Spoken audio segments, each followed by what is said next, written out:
I'm happy to report naman na kitang-kita naman natin dito na medyo maganda yung facility. It's a real big upgrade from what it was before. Pero unang-una dati yung condition nito sa sobrang sama niya. Yan, binabaha na binabaha. Ngayon inangat ito So parang yung capacity dito dati or the number of days of operation, parang nabawasan to, let's say from one full year, nabawasan ng 25 to 30% dahil sa baha, high tide, tapos yung inefficiencies nito dahil this is a 50-year-old port. So ngayon, mas mabilis ang mag-unload, mas marami ma-unload, mas maraming days siyang open. So malaking bagay. Hindi lang yun meron tayong plano na hindi lang ito magiging fish port. Pati yung mga ibang goods from, let's say, Mindoro, Palawan, Romblon, Marinduque, na agri-goods, may ibababa na rin ito, mabenta ng wholesale para mabawasan ng transport cost, mabawasan din ng traders.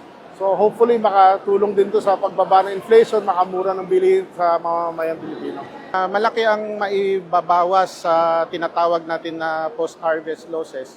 As of now, nasa between 30 to 40% ang nasa statistics na tinatawag na post-harvest losses. Ang Navotas Fish Port ang premier fish port natin sa buong bansa.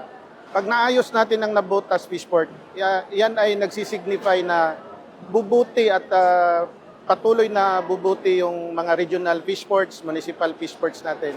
At malaking epekto yon sa kabuoang fishing industry.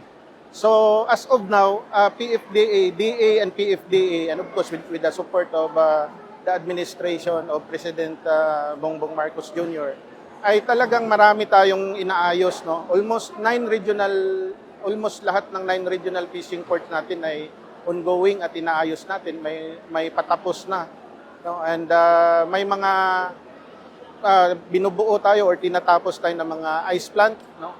And small fishing ports also sa municipal level. So, yung Navotas Fish Port ay naglalarawan ng estado ng mga fishing ports sa buong bansa. Pag naayos natin to, susunod na lahat yan sa regional at saka sa provincial and even municipal level. Ginawa ito noong 1976, ngayon lang siya in-improve. At para sa inyong kaalaman din, ang unang bumisita dito ay si former President Ferdinand Marcos. Ngayon, sinulungan na kami, sinuportahan na kami, at bibisitahin pa kami ng ating mahal na Pangulo, President Bongbong Marcos. Kaya sa amin ay napakahalaga nito. Napakahalaga nitong suporta na tinanggap namin at napakahalaga nitong i-improve itong facility. Salamat po ako kay President Bongbong Marcos. Salamat po sa kanya kasi pinalawak niya po itong Navotas Fish Port namin. Pinaganda niya. Mr. President, maraming salamat po sa pinagawa niyo sa amin dito sa Navotas Fish Port. Lumaki na ho. Ang namin dito, Fish Port. Medyo nakaluwag-luwag po kami. Hindi katulad ng masikip. Medyo binabaha kami. Ngayon po, napakaganda po. Maraming pong salamat, Mr. President.